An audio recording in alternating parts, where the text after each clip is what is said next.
Olá, seja muito bem-vindo, seja muito bem-vinda. E hoje vamos falar das armadilhas da procrastinação. Então eu não sei se já aconteceu com você, tá? Mas é uma sensação ruim. Chegar no final do dia e ter aquele sentimento de eu tinha um monte de coisa para fazer hoje e acabei não realizando nada. E pior, muitas vezes a gente sabe o que deveria fazer e sabe que tem que fazer, né? E queria fazer e acabou por um motivo ou outro não fazendo. E muitas vezes esse comportamento se repete se repete várias vezes, tá? Por semanas, por dias. E quando vem a pessoa tem esse padrão de comportamento instalado ali de procrastinar, deixar tudo para depois, para outra hora, depois eu faço.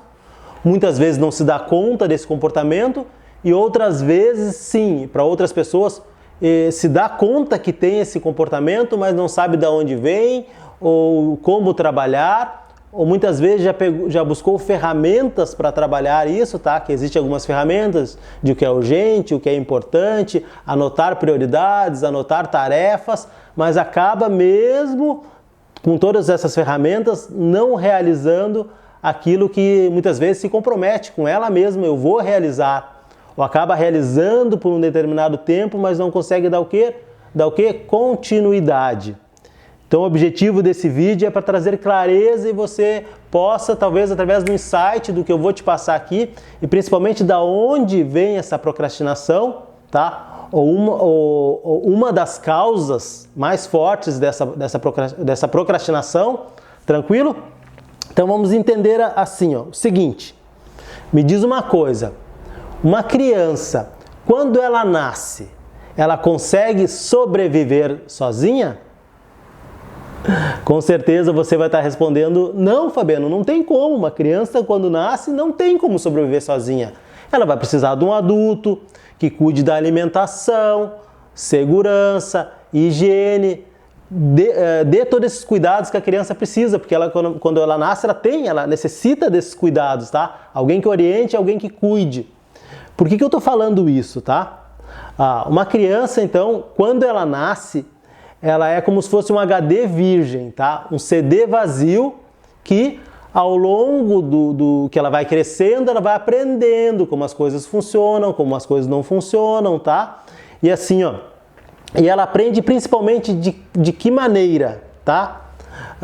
Principalmente copiando pai e mãe, o que pai e mãe estão fazendo pela modelagem, tá? E principalmente dando significado às experiências que ela viveu, tá? E principalmente alguém vai orientando ela, tá? Isso pode fazer, isso não pode fazer, isso é bonito fazer, isso é feio fazer, isso é legal fazer, isso não é legal fazer. Muitas vezes o pai e a mãe aprovam o que você está fazendo, tá? Tá aprovando. Muitas vezes nem é verbalmente, muitas vezes é pela expressão, tá aprovando o que você está fazendo e muitas vezes está reprimindo, está desaprovando o que você está fazendo, tranquilo? E aí você vai percebendo o que é legal fazer, o que não é certo fazer, o que traz um resultado para você mais satisfatório emocionalmente ou não, e muitas vezes por aceitação, por pertencimento, enfim. Mas você vai entendendo o que pode ser feito e o que não pode ser feito, tranquilo? Tá, então assim, ó, e a criança ali vai crescendo, tá? Imagina a criança quando ela está começando a dar os primeiros passinhos ali, ou começando a engatinhar, que ela está descobrindo um mundo novo. E a criança é muito curiosa, a criança quer mexer em tudo, muitas vezes pega um negocinho, põe na boca, ela quer experimentar, ela quer experienciar, enfim, ela está aberta para isso, tá? Ali a criança não tem procrastinação naquele momento. Ela está com vontade de fazer, ela vai lá e faz. Não está com vontade de fazer, não faz. Está com vontade de fazer, faz. Tranquilo? Faz sentido isso para você? Tá. Então, digamos que a criança foi lá e viu 2 buraquinhos na tomada, que parece que é um programa que já vem instalado de fábrica. Ela vai direto fazer o quê? Botar o dedo na tomada. E imagina você que é um adulto que está cuidando pela segurança dessa criança, está ali orientando aquela criança, o que você vai dizer? Não, não mexe aí, não põe o dedo aí, isso é perigoso, pode acontecer alguma coisa com você. E a maioria das vezes é gritando que o adulto fala isso, tá? Não é calmo, não mexe aí. Não, é gritando muitas vezes, tá? E a criança, muitas vezes, ela é até persistente. Espera o adulto ali se distrair, fazer outra coisa e vai lá e faz o quê? bota o dedo na tomada novamente e você vai lá e fala um não. Muitas vezes grita com a criança, xinga, não mexe aí, sai daí, não sei o que, você não obedece, tal. É passado um monte de coisa para a criança, tá? Então assim, ó, para você entender, uma criança, principalmente na fase do 0 aos 7 anos, para cada sim que ela recebe outros 20 nãos. Para cada elogio, outras 10 repreensões. Tranquilo? Por que isso? Qual o efeito que isso tem na criança? Principalmente na fase do 0 aos 7 anos, onde ela está com o inconsciente muito aberto ali, como uma esponja, absorvendo todas as informações, tá? E principalmente ela muitas vezes ela não tem um entendimento para dizer isso é certo, isso não é certo, e o pai e mãe vai passando para ela e ela vai tomando como verdade absoluta, e até por aprovação e pertencimento ela vai se encaixando e modelando ali com o que o pai e a mãe está falando e orientando. Tranquilo? Por que eu digo isso? Porque às vezes tem crianças ou adultos hoje, né, pessoas que vieram de uma, digamos assim, de uma criação muito crítica, muito rígida, tá? E foi muito cobrado quando fazia algo, e principalmente assim, imagina uma criança, tá? Ou não tão rígida, mas pode ter acontecido um fato na vida da pessoa que impactou emocionalmente tão forte que ficou registrado de maneira profunda ali que a pessoa não consegue fazer muitas coisas e realizar devido àquilo que está registrado lá. Ah, como assim, Fabiano? Vou dar um exemplo. Imagina uma criança. Ela pegou um giz de cera, pegou um lápis, uma canetinha e está fazendo um desenho lindo na parede, um desenho fantástico, um desenho maravilhoso, e ela está encantada com aquele desenho que ela está fazendo. Para ela, na cabeça dela, ela está fazendo uma coisa maravilhosa, fantástica. E aí vem um adulto e a primeira reação diz, o que você está fazendo? Xinga, briga com essa criança, e aí a criança faz o quê? Ela se fecha, né? E ela não fica satisfeita com aquilo que ela fez, ou na cabeça dela fiz algo errado, fiz algo que não é bom. Tranquilo?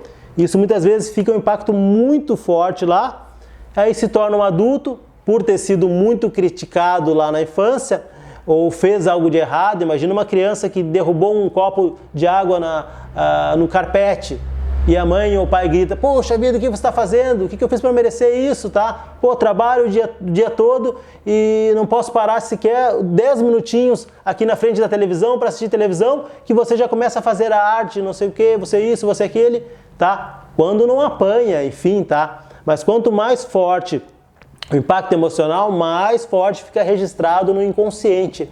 Então, a nível inconsciente fica assim, ó, eu realizo algo, tá?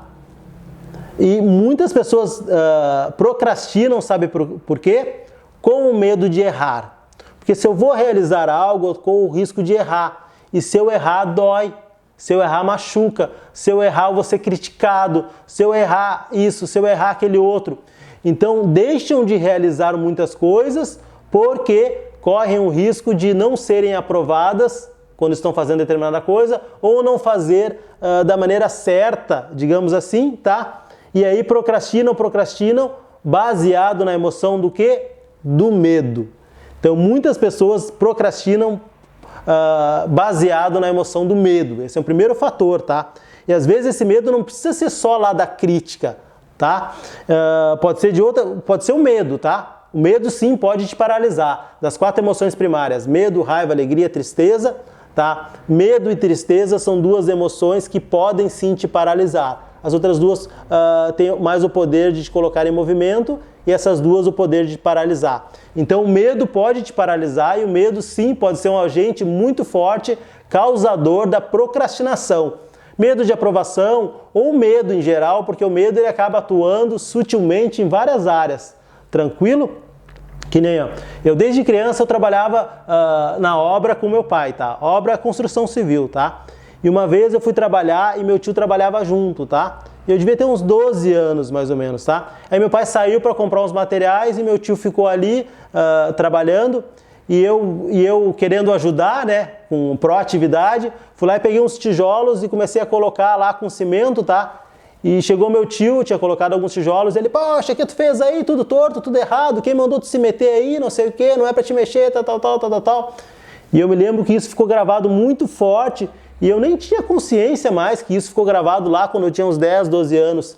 Eu estava trabalhando algumas questões, enfim, e isso veio da sombra para a luz e para a consciência. Eu vi um fato ali que estava muito forte, um impacto muito forte ali de quando eu fui criticado, tá? E eu deixava assim de realizar muitas coisas, porque quando a gente tem um crítico muito forte interno, seria assim, ó. Imagina aquela pessoa que apareceu uma oportunidade na frente dela, tá? E alguém, muitas vezes, até não tão preparado quanto essa pessoa ou não, foi lá e pegou a oportunidade que devia ser dessa pessoa. E a pessoa fala assim, se fosse para fazer assim, eu teria feito. E por que não fez?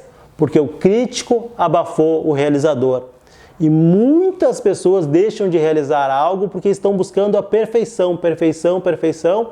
Enfim, a perfeição, como pode ajudar muitas pessoas, pode ser um câncer para outras pessoas e ser um dos maiores impeditivos da pessoa realizar algo, a perfeição.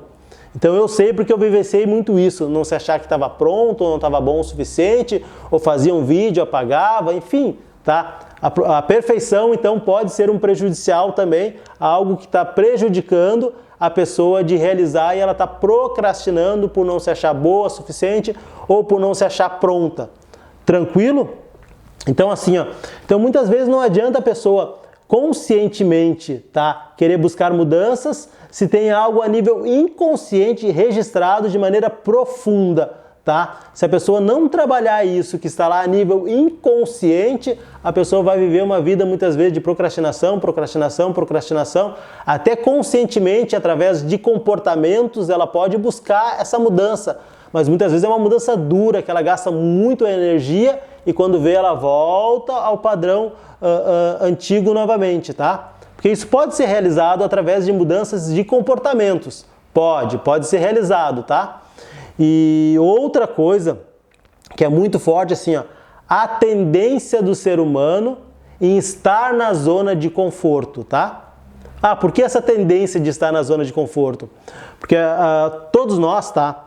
Então, assim, ó, todos nós temos um programa, tá? Que digamos assim, que é o nosso programa principal, tá? Que é do nosso lá, tá registrado no nosso inconsciente, tá? Que vem do nosso ego, principalmente, tá? Que é assim, ó, sobrevivência. Todos nós estamos programados para sobreviver, tá? Então, outros subprogramas que vêm desse programa principal é economizar energia.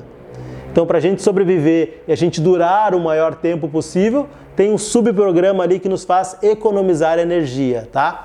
Então, outro motivo da pessoa às vezes procrastinar muito, que é a nível inconsciente, ela está economizando energia.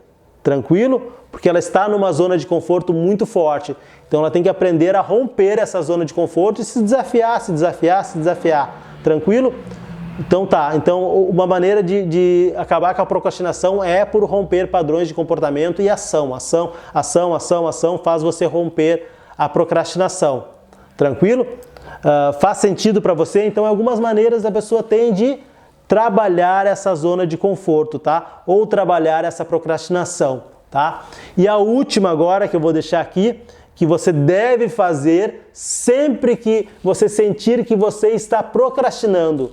E daí o momento que se apresentar esse comportamento, tá? Porque a procrastinação é um comportamento de inação, de não fazer, tá? Então tem uma pressuposição básica da PNL, que é Programação Neurolinguística, que eu vou te dar agora de presente. Quando você sentir que está procrastinando, você fecha os olhos, se conecta com você mesmo, se conecta com o seu coração, tá? E pergunta assim, ó, qual a intenção positiva de eu estar procrastinando? Qual a intenção positiva que eu tenho de não fazer isso? Ou seja, o que eu ganho, qual o meu ganho de não fazer isso? E aí você vai começar a trazer ali da sombra para a luz, da inconsciência para a consciência, os motivos pelo qual você está procrastinando. Tranquilo? Isso faz muito sentido, talvez você se surpreenda com respostas que possam vir ali, tá? E assim, ó, tô pensando se eu falo ou não, mas muitas pessoas têm medo do sucesso. Muitas pessoas têm medo, a nível inconsciente, de ter sucesso. Muitas pessoas a nível inconsciente têm sim medo de dar certo. Muitas pessoas, sim, a nível inconsciente, é inconsciente, a pessoa não tem consciência. Muitas pessoas falam assim, não, Fabiano, eu não tenho. Muitas pessoas têm, a nível inconsciente, medo de ficar rica, medo de ficarem próspera. E agora você vai dizendo para mim, não, Fabiano, eu não tenho, eu adoro dinheiro, eu gosto de dinheiro, eu quero ficar rico.